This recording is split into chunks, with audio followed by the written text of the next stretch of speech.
Всем привет, это Тандыр Медиа, меня зовут Дмитрий. Далее расскажу вам о том, что происходит в нашей стране. Всем вам желаю хладнокровия и сил. Добрый вечер. Просьба заранее поставить лайк этому выпуску, так его увидят еще больше зрителей. Детская сборная Кыргызстана по тэквондо, которую кинули мошенники с авиабилетами, так и не смогла улететь на чемпионат Азии в Монголию. Хотя было время, ребятам дали еще сутки на то, чтобы они успели к началу состязаний. Я напомню, около 35 детей-спортсменов должны были вылететь из Алматы на чемпионат. Вчера они приехали в аэропорт, и уже на стойке регистрации выяснилось, что билеты на самолет на них не оформлены. Начали выяснять, в чем проблема, и оказалось, что деньги на покупку билетов, более 2 миллионов сомов, попали в руки мошенников. Руководство федерации и сами дети обратились через СМИ с просьбой о помощи. К этому чемпионату дети готовились полгода. Родители копили деньги на вылет. В итоге не помог никто. 35 детей-спортсменов остались в Бишкеке. Расстроенные, разочарованные, потерявшие надежду. Из комментариев в Threads. Наша страна выступила декорацией и площадкой для чужой Формулы-1. Организовали все по высшему разряду, потратив космические ресурсы. В это же время наша сборная по тэквондо смотрит на все из аэропорта, потому что их кинули с билетами, а выхода никто не искал. Выходят, чужие гонки нам важнее побед родных спортсменов. Несмотря на то, что спортсмены-родители отдают годы жизни и усилий, когда поднимают флаг Кыргызстана на международной арене, государство постфактум записывает в свою копилку, без всякой поддержки. Госагентство по спорту тупо открестилось, сообщив, что эти дети-спортсмены не входят в состав национальной сборной, а организатором поездки выступила Федерация тэквондо ITF. И государство якобы поддерживает только национальные сборные. Интересно, Формула-1 на воде как-то связана с национальными сборными? Она действительно получила колоссальную поддержку от государства. 35 кыргызстанских детей везли на чемпионат Азии флаги Кыргызстана. В итоге оказались буквально брошенными на крыльце вокзала. Буквально несколько дней назад президент Садыр Джапаров говорит очень громкие слова о том, как важно поддерживать спорт и здоровье нации на открытии гольф-клуба своего сына. А здесь 35 детей, обращения которых вчера опубликовали десятки СМИ. И 0 реакции. Вернее, реакция была, но везде отказ. Тот случай, когда бессовестность властей превзошла саму себя. Меня сегодня как родителя просто разрывает на части. Больно не за себя, больно за своего ребенка. За ребенка, который месяцами готовился, трудился, мечтал представить Кыргызстан на чемпионате Азии. И по вине нас, взрослых, дети не смогли выйти на татами. Но больше всего ранят не обстоятельства, а слова. Когда государство вместо поддержки заявляет: «Вы не национальная сборная, это как нож в спину нашим детям». Если наши дети не сборная, то кто тогда должен был представлять Кыргызстан на чемпионате Азии? Когда они привозят медали, все говорят: «Это наши спортсмены, гордость Кыргызстана». А когда им понадобилась помощь, вдруг оказалось, что они не сборная. Отдать должное в этой ситуации стоит только милиции. Сотрудники Первомайского УВД Бишкека уже задержали подозреваемую в мошенничестве, которая, по версии следствия, получила деньги на покупку авиабилетов, но в итоге так и не купила их. Из сообщения УВД Первомайского района Бишкека. 4 августа в милицию обратились более 25 человек. По их словам, женщина под предлогом оформления авиабилетов получила от каждого деньги. Однако свои обязательства не выполнила. Предварительный ущерб оценивается примерно в 2 миллиона 100 тысяч сомов. Точная сумма устанавливается. Возбуждено уголовное дело по статье «Мошенничество». Милиция просит других возможных пострадавших обратиться в органы внутренних дел. По поводу украденных денег непонятно. УВД так и не сообщила, удалось их вернуть или нет. Идем дальше. Продолжается интернет-дискуссия между пресс-секретарем президента Аскатом Алагозовым и активистом Айдаром Раевым. Напомню, Айдар Раев записал видеообращение, в котором предположил наличие в Кыргызстане частной военной компании, которая носит оружие и охраняет китайские инвестиционные проекты. Раев даже назвал одну из таких ЧВК, которая вроде как работает в Кыргызстане под вывеской охранной фирмы. Аскат Алагозов опроверг эту гипотезу, назвал ее ложью, а еще обвинил Раева в том, что тот вообще гражданин США, и не надо, мол, ему оттуда издалека вмешиваться в дела страны. Сегодня Раев ответил. Администрация президента в ответ на мой материал о китайских частных военных и охранных компаниях опубликовала мой паспорт США. Но паспорт не является доказательством. Вместо ответа на вопрос они показали мой документ. Я просил о другом. Покажите контракты с Китаем. Мое гражданство не меняет фактов. Неважно, у кого какой паспорт, важно другое. Контракты по проектам, связанным с Китаем, остаются засекреченными. Они показали не документ, а паспорт. Это говорит о том, что им есть что скрывать. И далее Айдар Раев советует внимательно изучить документы, в том числе те, которые подтверждают, что в Кыргызстане была создана частная компания с китайским участием, которая получила лицензию на ношение оружия. В общем, я предполагаю, что в ближайшее время мы увидим новые расследования на эту тему и станет чуть понятнее, что же происходит. Раев также напомнил и о предыдущем расследовании, которое выявило наличие российского гражданства у Каныбека Туманбаева, управляющего делами президента, который по должности не имеет права на второе гражданство. Айдарбек Раев усмотрел в этом некоторую параллель. По закону человек с иностранным гражданством не может занимать руководящую должность в государственном органе. Прошло 2 недели. Администрация президента не опубликовала паспорт Туманбаева и не назвала эту информацию ложью. Но мой паспорт США, паспорт независимого политического аналитика, опубликовали немедленно. Это 2 разных подхода. Вопрос не в моем гражданстве, а в том, что я задаю вопросы и требую раскрыть засекреченные контракты. Алагозов и Орунбеков должны ответить за публикацию личных данных из моих кыргызского и американского паспортов. Разглашение персональных данных без согласия карается законом. Мы, кыргызы, живущие за рубежом, уехали ради учебы и возможностей, но в глубине души каждый из нас хочет принести пользу своей земле. Деньги, которые мы отправляем домой, составляют около четверти экономики страны. Поэтому у нас есть полное право задавать вопросы о будущем государства. Ответов на все эти вопросы из администрации президента пока не было и неизвестно, будут ли вообще.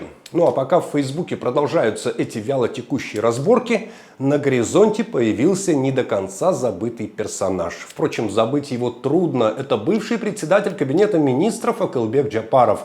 Тот самый, который в конце 2024 года ушел с почетом и аплодисментами в отставку, в то время как его подчиненные, руководители налоговой службы, уехали в автозаки в СИЗО по уголовному делу о хищениях миллиардов сомов.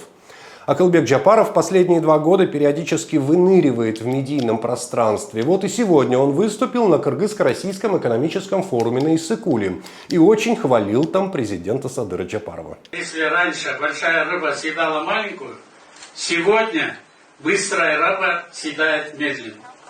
Именно поэтому для Кыргызстана вопрос скорости перестал быть вопросом административного стиля. Он стал вопросом национальной конкурентоспособности.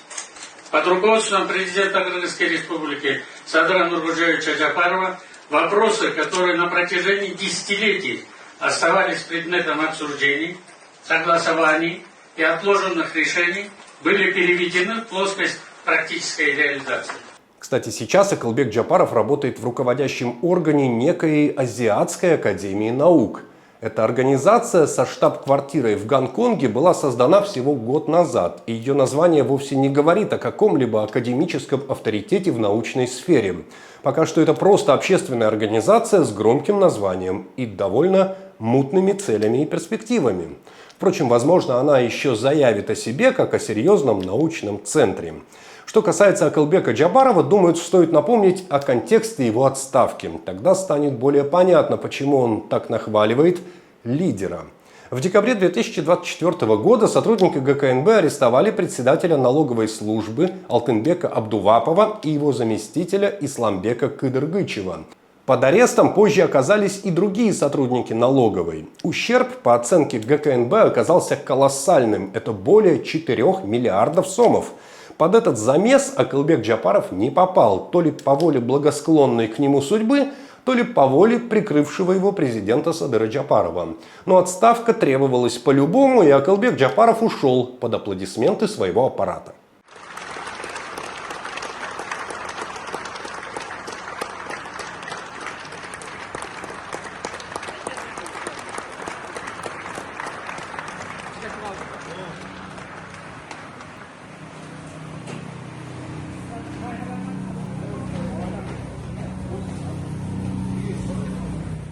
Определенную причастность Акылбека Джапарова к делу налоговиков особо и не скрывали. Прямые указания на это звучали и в стенах парламента.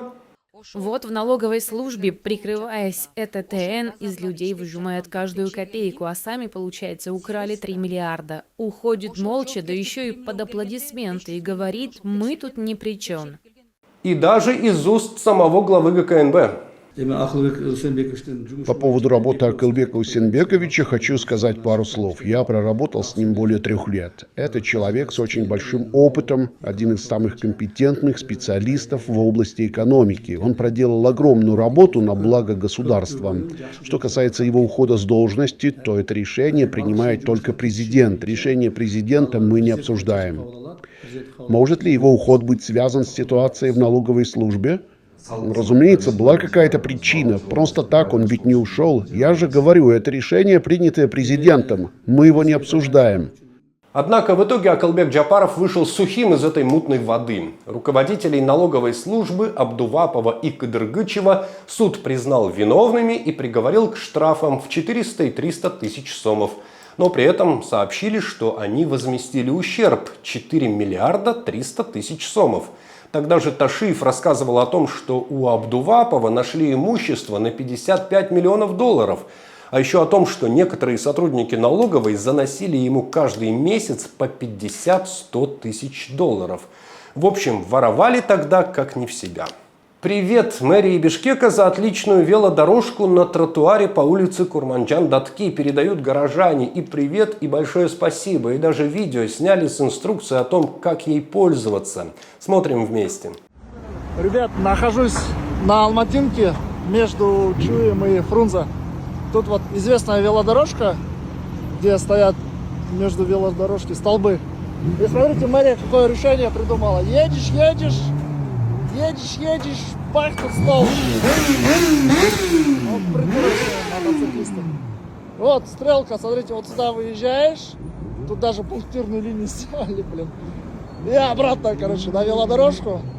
И поехал. Вот так, короче, столбы объезжаем.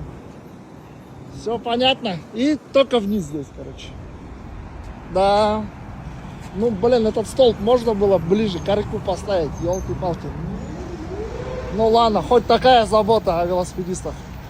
Спасибо мэрии. Прошедшая на минувшей неделе на Иссык-Куле гонка Формулы-1 на воде по-прежнему не отпускает ни нас, ни активистов, ни специалистов. Интересно, что проявляться начинают уже довольно нишевые аспекты проблематики. Историк и археолог Дмитрий Лужанский рассказал, что на локации, где проходила трасса и инфраструктура гонок Формулы-1, вообще-то расположен очень важный подводный археологический объект. Речь может идти о затонувшем дворце великого Тамерлана.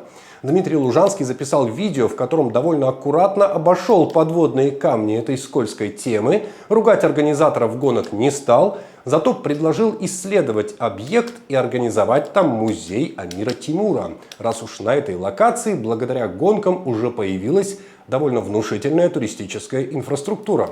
Я не верю, что на памятнике истории в Кыргызстане и археологии. Вот, допустим, гонка Формулы-1 в Кыргызстане, она проходила прямо на территории, акватории острова Тимура. На территории гоночной трассы под водой расположен древний археологический комплекс. Здесь находятся подводные руины, которые исследователи связывают с древним укреплением и возможным дворцом Амира Тимура. Здесь под водой от берега почти на 1 километр уходит отмель, где в советское время нашли руины крупного тимуридского укрепления. В наше время исследования там проводились при поддержке National Geography. Именно после публикации этой экспедиции о подводной археологии Иссык-Куля заговорил весь мир. Эти открытия сделали Кыргызстан известными не только как туристическое направление, но и приоткрыли одну из крупнейших загадок археологии Центральной Азии. Я не утверждаю, что гонки как-то пагубно повлияли на акваторию памятника. Я просто прошу, чтобы известные границы не застраивались, чтобы можно было продолжить изучать объект. И мне бы хотелось верить, что там будет построен музей, потому что там создана прекрасная инфраструктура для туризма. Там очень красивый полуостров, там много истории. И я верю, что Садыр Нургужевич обратит внимание на мое крик души, потому что я не хотел быть провокатором, говорить плохо об этом, обо всем, потому что я за развитие Кыргызстана. И строительство музея как раз дополнит этот комплекс для того, чтобы остров Тимура наконец-то стал визитной карточкой Кыргызстана. О подводной археологии говорили больше. И появился первый музей подводной археологии в республике. Поэтому, пожалуйста, расширьте это видео и поделитесь. Может быть, меня услышат. Поддержал эту идею и отставной президент Академии наук Кыргызстана Канатбек Абдрахматов. Если будет доказано, что это именно дворец Тимура, а не одно из многочисленных поселений, то, безусловно, туристическое значение Иссык-Куля несоизмеримо выросло бы, в отличие от одноразовых, хотя и ежегодных водных гонок. Если это действительно дворец Тимура, то тогда строительство музея могло бы быть еще одним из комплексов, посвященных исламской цивилизации. Как известно, в начале этого года дворец исламской цивилизации был с большой помпой открыт в Ташкенте при участии президентов республик Центральной Азии. И тогда наш комплекс мог бы быть включен в туристическую цепочку, включающую комплексы Узбекистана и Казахстана. И напоследок еще о подводных находках на Иссык-Куле. Профессиональный водолаз нашел на дне озера Серебряный крест. Теперь у него вторая задача – найти его хозяина. Видео опубликовал экодайвер Куванычбек Улубекджан в социальной сети Threads.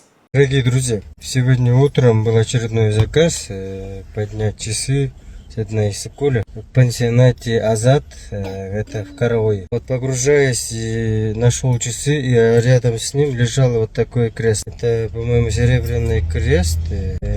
Сзади написано «Спаси и сохрани». И вот такой он выглядит, да?